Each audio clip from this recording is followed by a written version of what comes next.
Hey, what's going on? So, I know it's been a while since I've done a video, um, but I'm gonna be teaching you how to draw with Crayola twistable crayons, uh, the way I do. Um, and it's very simple, and anyone can do it.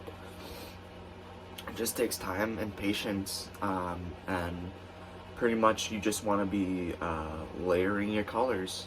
So I'm gonna get a time lapse of a little sketch that I'm gonna get together, and then I'll be back to explain some more about how they work.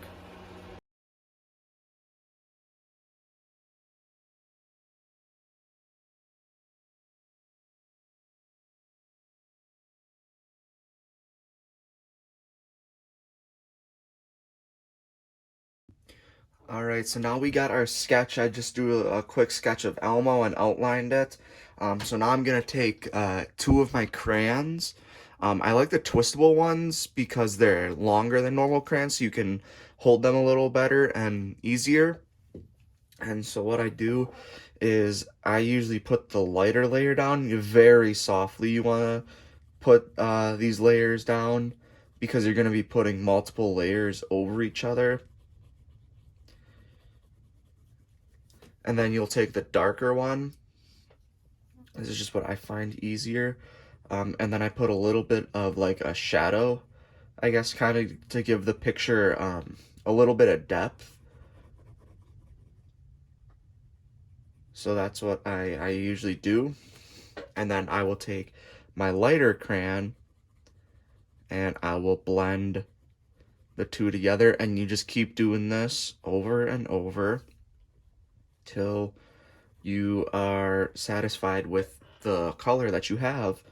And sometimes I usually will bring it out a little bit, um, and color over the whole thing, but always go over this bottom part more because that's what I want darker. And go over it multiple different ways. Don't keep coloring like this. Go over it this way, and just keep going over different angles. Um, and that just helps, kind of like cross hatching. And that just helps. And then again, you'll just take your lighter color and go over it to smooth it out and blend it and make it look nicer. So usually that's how I approach every object in the drawing. So I will go to a time lapse, um, demonstrating the rest of the coloring process by the way I just explained, which is very lightly layering the colors. So I will see you then.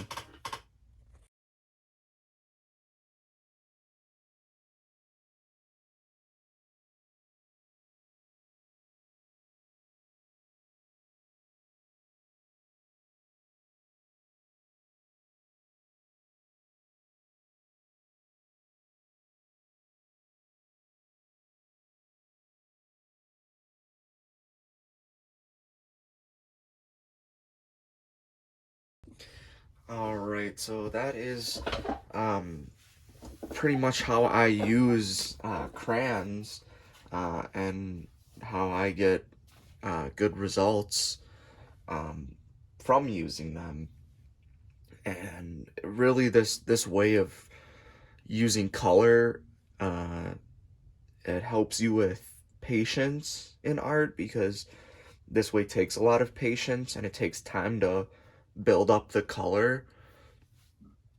And this drawing didn't really get a lot of it, but this is blended very nicely because I went slower, took my time, um, and you can just tell this side of Elmo is lighter than this side, but you can't really tell where it splits because it just fades into that, and that's part of going slow and taking your time.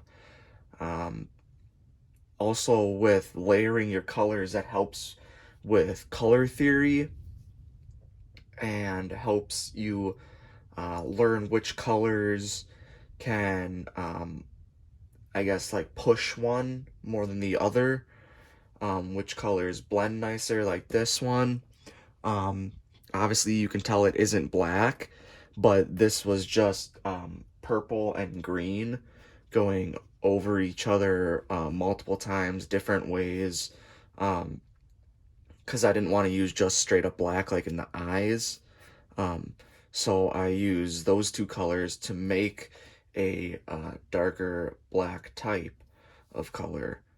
Um, and that's one way that these crayons are really nice because, like I said, you can hold them back here and put less pressure, which is another reason this is a good method of um, coloring.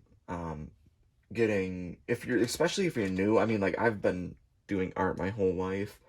Um, so I mean, I'm not new, but crayons are a very underrated tool. I believe it's not, um, it doesn't matter how expensive your material, not material, but your, I guess your medium that you're using. It doesn't matter how expensive it is. I think a box of these was like $4.50. Um, so they aren't expensive, and you can get good art with them. Uh, that does bring me to the point I was gonna say is, you can hold it back here, or you can hold it up here, put more pressure or less pressure to get smoother fades. I usually hold it about like right here, or sometimes I hold it like that, or back here, but I'm usually holding it from the end of the crayon to get less of the pigment onto the paper. Um, but that is how I use these crayons. Um, if you're newer to art, I definitely recommend getting a box of these. Again, in the US at least, 450 from where I live. They might be varying from different states, but yeah, I would 100% recommend getting a box of them because they're a lot of fun. You can do a lot of different things with them. And yeah, just like normal sketchbook paper probably works the best with them. Um, but yeah, that's how I use crayons. Um, and I think they're very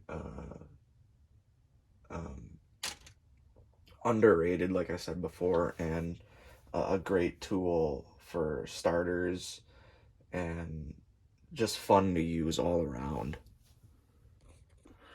All right, so that is going to wrap it up. I do have the drawing right here. I have a drawing that I did. I got a couple crayon ones. This Iron Man one. This was crayons. Um, Again, smooth blending and stuff. Besides the background. I do have more in this sketchbook. This one, Huggy Wuggy from Poppy Playtime. This was crayons as well. Then I'll show you this last one here. This is Ghost from Call of Duty. That is crayons as well. So you can do a lot of cool things with these crayons. And I've been having a blast using them the last couple days. And yeah, I really recommend getting a box of them, and just have fun with it. That's all I'm doing.